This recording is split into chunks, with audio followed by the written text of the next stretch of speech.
Come to the January 30th morning devotion.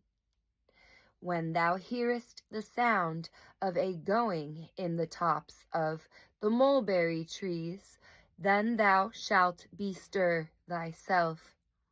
2 Samuel 5:24.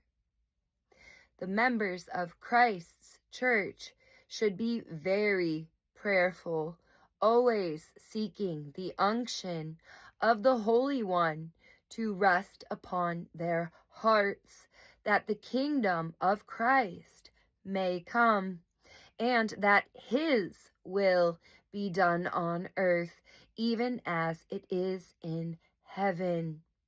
But there are times when God seems especially to favor Zion. Such seasons ought to be to them like the sound of a going in the tops of the mulberry trees.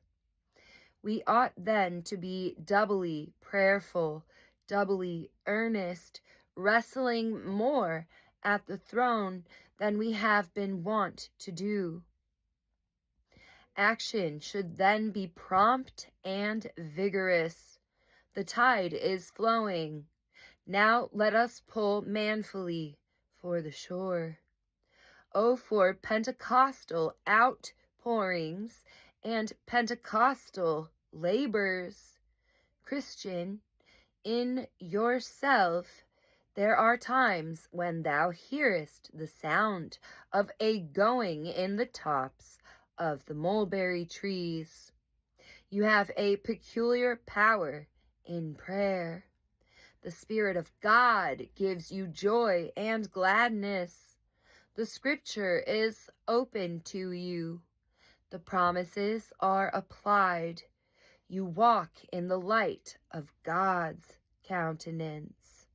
You have peculiar freedom and liberty in devotion, and more closeness of communion with Christ than was your wont.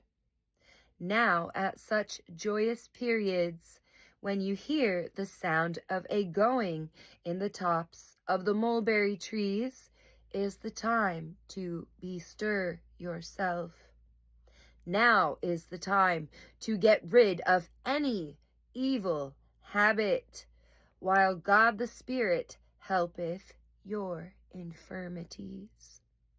Spread your sail, but remember what you sometimes sing. I can only spread the sail, thou must breathe the auspicious gale. Only be sure you have the sail up. Do not miss the gale for want of preparation for it. Seek help of God, that you may be more earnest in duty when made more strong in faith, that you may be more constant in prayer when you have more liberty at the throne, that you may be more holy in your conversation whilst you live more closely with Christ.